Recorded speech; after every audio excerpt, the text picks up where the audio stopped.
The great question. Imagine waking up one day and realizing that everything holding you back has your own fingerprints on it.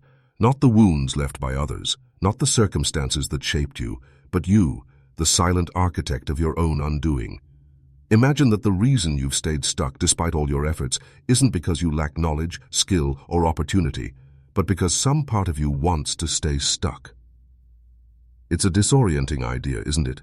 That you might be both the prisoner and the jailer. That while one part of you dreams of freedom, another secretly fears it and pulls the levers that ensure your failure. Now look closer. You've promised yourself to start over. How many times?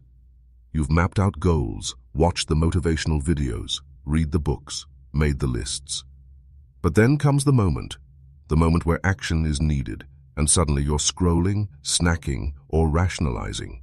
You tell yourself it's not the right time, you're too tired, or the conditions aren't perfect. And the plan? Forgotten. The resolve? Dissolved into background noise. Then comes the guilt, the shame, the quiet loathing.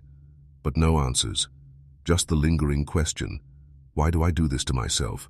It's easy to say it's laziness, procrastination, or low self-esteem. But those are symptoms, not causes. Surface-level labels we use to silence the discomfort of a deeper truth. What if your sabotage is not a mistake, but a strategy? A flawed, unconscious strategy designed to protect you. From what? From failure? From change? From the death of who you think you are? Carl Jung once wrote, "Until you make the unconscious conscious, it will direct your life and you will call it fate." And so, we walk in circles, wondering why the same patterns keep repeating, why we keep dating the same types of people, sabotaging opportunities, delaying our dreams, never suspecting that buried within us is a blueprint written not by our aspirations, but by our fears. You might believe you want to grow, but growth requires discomfort, risk, and the painful peeling away of old identities. Are you truly ready to become someone else? Are you willing to let your old self die so something new can take its place? That's the paradox. Everyone says they want change, but very few are willing to endure what change actually demands. Let's not romanticize growth. It's not a gentle unfolding. It's an internal war. And sometimes the enemy isn't external at all. It's the voice in your head whispering, "Stay small. It's safer." That voice is not your enemy either. It's a wounded part of you, forged by experience, trying to protect you from pain. It whispers sabotage, not because it wants your destruction, but because it associates growth with danger. And in some ways, it's right. Because to grow is to lose parts of yourself. The part that seeks validation, the part that avoids rejection, the part that clings to familiarity, even when it hurts. Are you ready to mourn those parts? To confront them without running? Now pause. Think about the goals you've repeatedly set and failed to follow through on. Ask yourself, what would happen if I actually succeeded? Would people expect more of you? Would you lose their sympathy? Would you have to confront the terror of your own potential and the loneliness that might come with leaving old versions of yourself and others behind? Self-sabotage isn't irrational, it's protective. But protection becomes imprisonment when the threat is imagined. And much of what we fear, failure, judgment, loneliness, is magnified by shadows we refuse to face. This isn't just a motivational speech, it's a confrontation, a mirror held to your inner world. The person you could become is waiting, but so is the version of you that will do anything to keep things the way they are. One must die for the other to live. The question is no longer, why can't I grow? The real question is, who within me is afraid of my growth, and why? In the next section, we'll journey into the roots of this sabotage. Not the surface-level symptoms, but the deep psychological and philosophical soil from which it grows. You'll discover how ancient fears, societal scripts, and the hidden architecture of your psyche create a silent resistance that masquerades as reason. And you'll begin to see that until you confront this hidden force, every attempt at growth will feel like running in place. The hidden problem. Its psychological, philosophical roots. Somewhere beneath your conscious desires, beneath the part of you that speaks of goals, reads books, makes promises, there is a deeper self, an older self, a shadow self shaped by ancient instincts, childhood wounds, societal narratives, and unexamined fears. It is this version of you, not the one who sets goals with pen and paper, that quietly governs your life. When sabotage happens, it is not a malfunction, it is a message. But the problem is, we're rarely taught how to interpret the language of the unconscious. We feel the hesitation, the avoidance, the numbing, the distractions, and we call it weakness or laziness. But what if these impulses are symptoms of a psychological defense mechanism designed to preserve a version of you that no longer serves your future?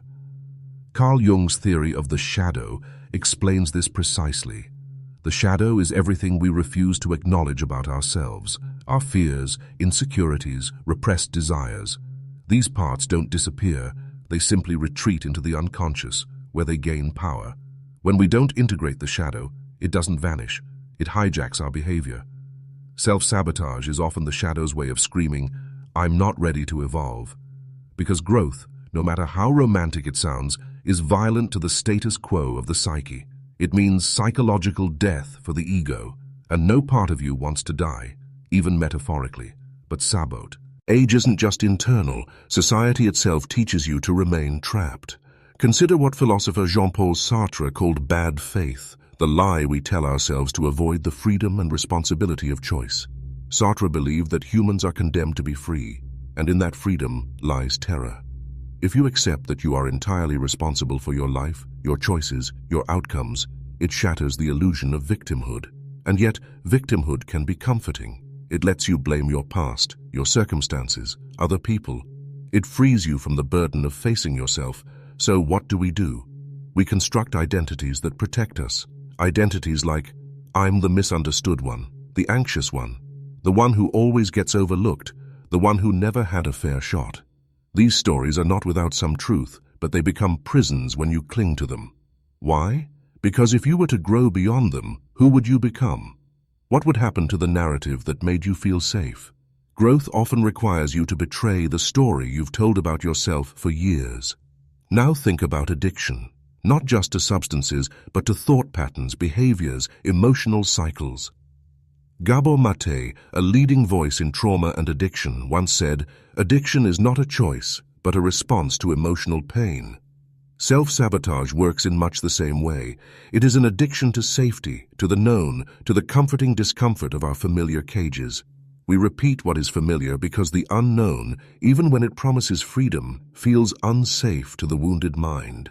And Schopenhauer, who viewed human will as a blind, irrational force, might argue that self-sabotage is simply the will to survive, distorted by suffering. That your deepest drives have been hijacked by pain and fear, creating a will that seeks stasis over transcendence. You want to improve, yes, but you also want to avoid pain. And you can't have both. Real growth is painful. You must give something up. And the unconscious mind keeps a ledger, weighing every potential change against what it might cost. Emotionally, socially, psychologically. You might ask, why would I fear success? Isn't that what I want? But success is not as simple as achievement. It implies visibility, responsibility, expectations. It may mean losing the familiar company of others who remain stuck. It may mean confronting the possibility that you have no more excuses left. And so the mind, in a quiet rebellion, finds subtle ways to self-destruct, missing deadlines, choosing incompatible partners, numbing with distraction, setting goals that are too big to succeed, or procrastinating until pressure becomes panic. And then there is the internalized voice of authority, the psychological residue of parents, teachers, religious figures, cultural ideals. These voices become embedded in your psyche, and whenever you attempt to outgrow them, they whisper guilt and fear. They say, "Who do you think you are? Don't be too much, stay in your lane," and you obey, not realizing that the leash is no longer in anyone else's hand, it's in yours. This internal conflict creates a state of cognitive dissonance, the tension between who you want to be and who you unconsciously believe you're allowed to be. And until you bring that belief system to the surface, it will win, every time. Because belief always trumps willpower. You cannot out-discipline a self-image that is rooted in fear, guilt, or shame. So what's the hidden problem? It's not that you're weak or broken, it's that you're at war with yourself and only one side has been heard. You have demonized the part of you that resists growth without ever listening to what it fears. And until that fear is confronted, not silenced, not suppressed, but truly understood, it will continue to pull the strings. But understanding alone isn't enough. You must be willing to ask the hard questions. What part of me is benefiting from staying small? What would I lose if I actually chose? Anged? Whose love, attention, or approval am I afraid to lose? What identity would have to die if I outgrew this version of myself? These questions are not easy. They will stir discomfort, maybe even grief. But they are the gateway, because once you begin to see the architecture of your self-sabotage, it loses its invisibility, and what is seen can be challenged. Next, we'll explore the consequences of letting this invisible architect run your life. You may think you understand the cost of sabotage, but you don't. Not yet. Because its fingerprints are everywhere. Your relationships, your health, your work, your peace. And only when you see the full map of the damage will you feel the urgency to dismantle the machinery that keeps it all in place, the unseen consequences. You probably think the cost of self-sabotage is just a little lost time, a few missed opportunities, a recurring sense of frustration. But what if I told you that the real cost is far more insidious? That every act of unconscious resistance etches itself into the architecture of your life, slowly shaping not just your outcomes, but your identity? That what begins as a delay becomes a detour, and what starts as hesitation calcifies into habit, becoming the very foundation upon which your future is built.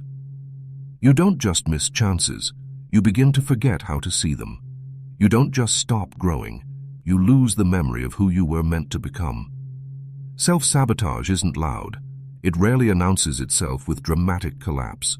More often it comes dressed as logic, caution, busyness, or even humility. I'm just waiting for the right time. I need to feel more confident first. Maybe I'm not ready yet. These statements sound reasonable, even wise, but they are often the smoke that hides a fire, an unconscious fear of change burning just beneath your awareness. And each time you listen to that fear, you reinforce it. The brain, hardwired for efficiency, learns quickly. It encodes patterns, it wires comfort into your neurons until choosing safety becomes default. Until fear is no longer a warning, it's a compass. Here's where the real damage begins. Over time, you stop believing yourself. Not in yourself, but yourself. Your words, your promises, your declarations. You become someone who talks about change more than they embody it. The unconscious registers every broken commitment, every delayed dream, and quietly updates your self-image. You begin to feel like a fraud in your own life, and this self-doubt spreads. You second-guess your instincts. You become overly deferential to others. You shrink your voice, your ideas, your presence. You forget what it felt like to speak with conviction. In relationships, this creates chaos. You may fear abandonment, but sabotage creates the very dynamics that lead to it. You stay in unfulfilling partnerships, not because you don't know they're toxic, but because you've unconsciously equated familiarity with love. You push away people who challenge you to grow because growth feels like betrayal to your past, to your family, to your internalized identity. Or worse, you attach yourself to people who reflect your self-doubt, creating emotional feedback loops that validate your deepest fears. C. I really am unworthy. C. No one really understands me. Professionally, self-sabotage takes the form of playing small. You avoid opportunities because they might expose your flaws. You procrastinate until the last minute so you can say, I didn't do well because I didn't try, instead of risking the pain of genuine failure. You surround yourself with people who don't challenge your comfort zones, and you call it community. You become highly competent at tasks that don't matter, instead of courageous in pursuits that do. And then there is your body, because self-sabotage doesn't stay in the mind.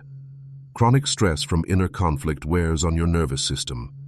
You may experience fatigue, anxiety, inflammation, sleep issues. The body keeps the score, as Bessel van der Kolk says. The war between who you are and who you could be doesn't just sap your energy, it steals your vitality.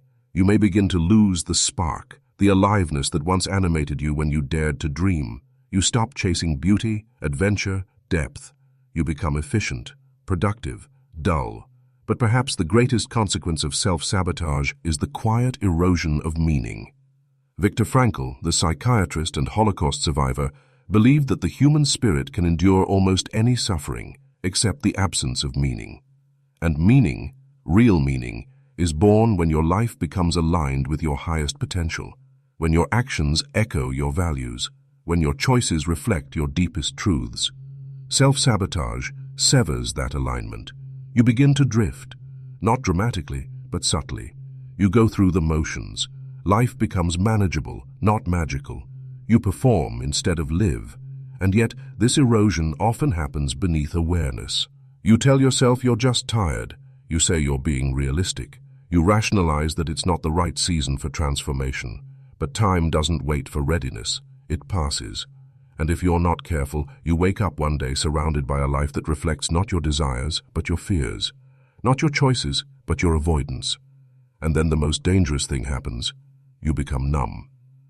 Numbness is the end-stage consequence of chronic self-betrayal. At least when you're angry or afraid, you still care. But numbness, it's a quiet surrender. It's when the pain of your own potential becomes too much to bear, and so you stop imagining a better life. You stop trying. You start accepting. This is just who I am. This is just how life is. People like me don't get to be free. The tragedy of self-sabotage is not just the lost dreams, it's the slow death of the self that once believed in him. And yet even now, even in this moment, that self still lives within you, buried, bruised, but not broken, waiting, watching, hoping you'll remember. But memory is not enough. You must act, and action begins with awareness. That's the gift and the curse of consciousness.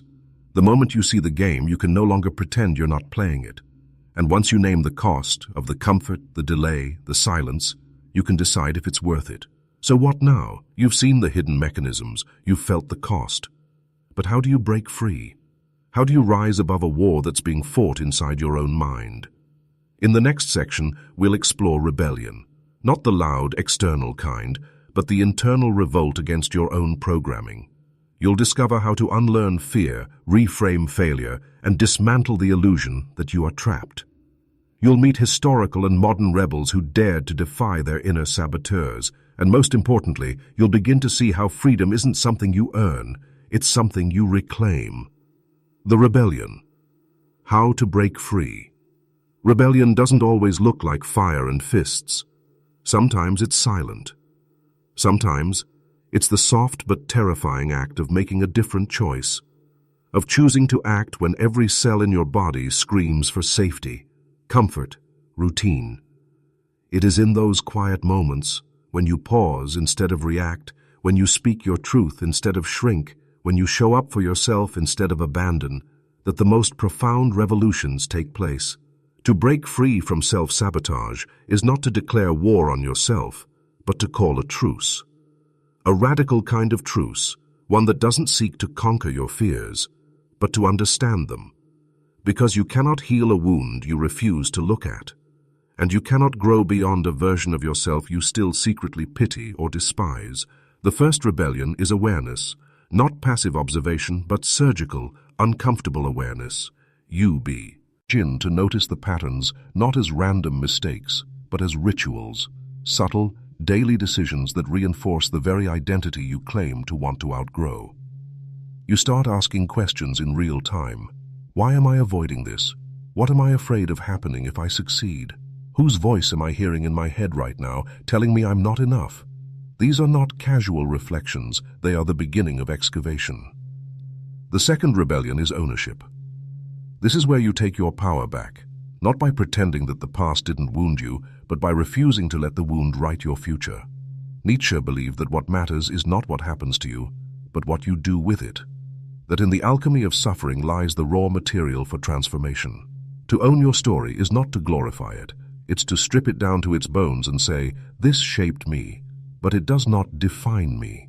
Every excuse you dismantle, every finger you stop pointing, becomes a brick in the foundation of your new life. The third rebellion is choosing a new identity, not just behavior change, identity change, because behavior follows belief. You cannot consistently act like the person you want to become if, deep down, you still believe you are the person you used to be. James Clear, in his work on habits, echoes this. True change is identity-based.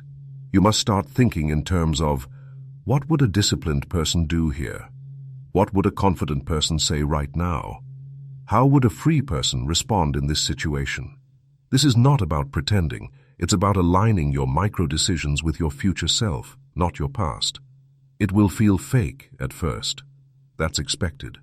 The ego doesn't like when you step out of line. It will resist. It will whisper doubts. It will tempt you with old comforts. But here's the truth. Growth feels like betrayal to the part of you that is still loyal to your limitations. And you must be willing to disappoint your old self. You must be willing to disappoint others who are only comfortable with your smaller version. That is the cost of freedom, letting go of the applause that comes from staying the same. You won't get it perfect. You'll relapse into old habits. You'll break promises. But here's what matters. You begin again, not with shame, but with curiosity.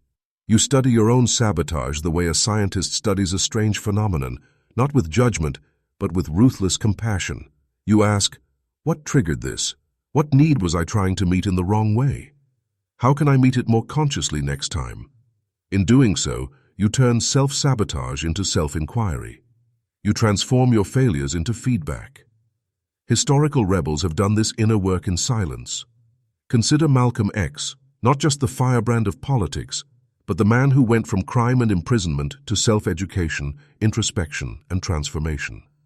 His outer revolution was fueled by an inner one. Or Viktor Frankl, who found meaning in a concentration camp by reframing his suffering through purpose. Or even more subtly, Simone Weil, who turned her internal battles into luminous writings on justice, beauty, and attention. Rebellion doesn't always roar. Sometimes it writes, sometimes it forgives, sometimes it walks away. Now let's talk tactics. You must disrupt the ritual of sabotage. Start small. Tiny acts of defiance. If you always hit snooze, get up the first time. Once. If you always shrink in conversation, say one bold thing. Once. The brain learns from experience, not theory. Each act of courage rewires the neural pathways of self-belief. Each time you show up when your old self would have disappeared, you fracture the illusion that you are powerless.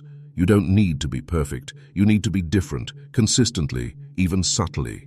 Because different, repeated, becomes new. Create friction against your old habits. Make sabotage harder to access. Uninstall the apps. Clear your environment. Build structures that serve your new identity. His is not a punishment. It's liberation. You're clearing space for the self that's trying to emerge. And don't do it alone. Find people who don't just validate you, but challenge you. People whose very presence reminds you of your potential. If your environment doesn't reflect the future you want, it will keep you trapped in the past you've outgrown. And above all, stop waiting to feel ready. You won't. Readiness is not a prerequisite for action. It's a result of it. Courage is not the absence of fear. It is the decision to act despite it. Begin now. Begin messy. Begin with shaking hands and a trembling voice. Just begin. Because every time you do, you chip away at the lie that you're not meant to grow. Rebellion is not a moment. It is a practice. A daily, often invisible act of choosing self-respect over self-sabotage, of choosing vision over history, of choosing the pain of growth over the numbness of stagnation. In the final section, we'll go even deeper. Beneath the rebellion, beneath the tactics and the triggers, there is a final truth. One so powerful it can reorder your entire view of reality. A truth that will not only explain why you've suffered, but why you were never broken to begin with. Prepare yourself, because once you see it, you can't unsee it, and once you feel it, you will never be able to betray yourself the same way again. The ultimate truth. The final, most powerful realization. You've been fighting a war you were never meant to win, because the enemy wasn't real. It was a phantom stitched together from the shadows of your past, the voices of old authority figures, the echo of childhood fears, the the quiet poison of cultural expectations. You believed that to grow, you had to conquer this enemy, that you had to silence the fear, kill the doubt, override the resistance. But here is the truth that undoes everything. You were never at war. The part of you that sabotages your growth isn't trying to destroy you, it's trying to protect you. In its own twisted, limited way, it loves you. That fear, that paralysis, that retreat. It was love in disguise. Primitive, misguided, unconscious love. A child's idea of safety, fossilized into adult behavior. That changes everything. Because now, your task isn't to fight yourself. It's to reconcile with yourself. The wounded version of you who learned that change meant abandonment, that success meant scrutiny, that visibility meant danger, that being big, bold, fully alive meant you'd be punished, rejected, or hurt. That version of you is still alive inside you, still trying to keep you safe, still bracing for a blow that may never come. And it is that part that pulls you back each time you try to step forward. But now you see it, and what is seen can be loved. What is understood can be forgiven. What is integrated can be transformed. Carl Jung said, "One does not become enlightened by imagining figures of light, but by making the darkness conscious." You do not transcend your sabotage by pretending to be fearless. You do it by sitting with your fear until it tells you the truth. Not the loud truth, the screaming one, but the soft one, hidden beneath the panic. I'm scared because I was once hurt. I'm resisting because I once tried, and it broke me. I'm sabotaging because I don't want to lose love again. And when you hear that truth, not with judgment, but with compassion, something shifts. The war ends. The rebel becomes the reconciler. You realize that the version of you who stayed small, silent, or safe was doing the best they could with the knowledge they had. And now you have more knowledge, more presence, more choice. Not because you're stronger or smarter, but because you've finally stopped running. You've stopped splitting yourself into good and bad, strong and weak, motivated and lazy. You've seen that the parts you hated were the parts that most needed love. And when you love them, not theoretically but in practice, you begin to change. Not as an act of will, but as a natural unfolding. Because when you stop fearing your own shadow, you become whole. And wholeness is the soil in which real growth takes root. You also begin to understand that growth isn't linear, it spirals. You revisit old lessons at deeper levels. You relapse into doubt, but recover faster. You stumble, but you no longer make it mean that you've failed. You learn that discipline isn't rigidity, it's devotion. That courage isn't loud, it's consistent. That transformation isn't a destination, it's a relationship with yourself that evolves over time. And then, the final, most powerful realization arrives, not as a thunderclap, but as a whisper. You realize you were never broken. You were becoming. Every wound shaped you, every delay prepared you, every failure refined you, every moment of sabotage, every panic, every retreat. It was a detour, not a death sentence. You thought your potential had an expiration date. It doesn't. You thought you missed your moment. You didn't. The moment is now, because you are now. And the you that exists now is the only one who can live the life you've been dreaming of. And when that realization lands, not in your head but in your chest, you begin to breathe differently. You don't chase transformation anymore. You embody it. You don't beg the world to validate your change. You live your change, and the world responds accordingly. You move through life not as someone trying to prove their worth, but as someone who knows they already are. Now you can rewrite the narrative. No longer, why do I sabotage myself? But, what does this resistance want to teach me? What truth is hiding inside this fear? You become curious. You become compassionate. And then, eventually, you become unstoppable. Not because you never fall back, but because you always rise with more awareness than before. In this space, you become dangerous, not in the violent sense, but in the most sacred way. Dangerous to the systems that profit from your doubt. Dangerous to the internal voices that told you to shrink. Dangerous to the narratives that said you had to earn your right to exist. You become a threat to the old version of yourself, not by destroying it, but by outgrowing it, with gentleness, with clarity, with integrity. And this is the final truth. Real growth doesn't start with discipline, goals, or even rebellion. It starts with love. Love for the scared parts of you. Love for the tired parts. Love for the version of you that got it all wrong. Love for the you that's still learning, still stumbling, still trying. That kind of love is rare. It's radical. It's the kind of love that rebuilds souls. And once you find it, once you give it to yourself, you will never need to sabotage your growth again. Because there will be nothing left to fear. Just paths to walk. Just truths to live. Just a life, finally, that feels like it belongs to you. So take a breath. Look at where you've been. Look at who you've become to survive. And now ask yourself, with all the love and courage in your heart, who am I ready to become now? The answer isn't out there. It never was. It's already whispering inside you, waiting to be heard.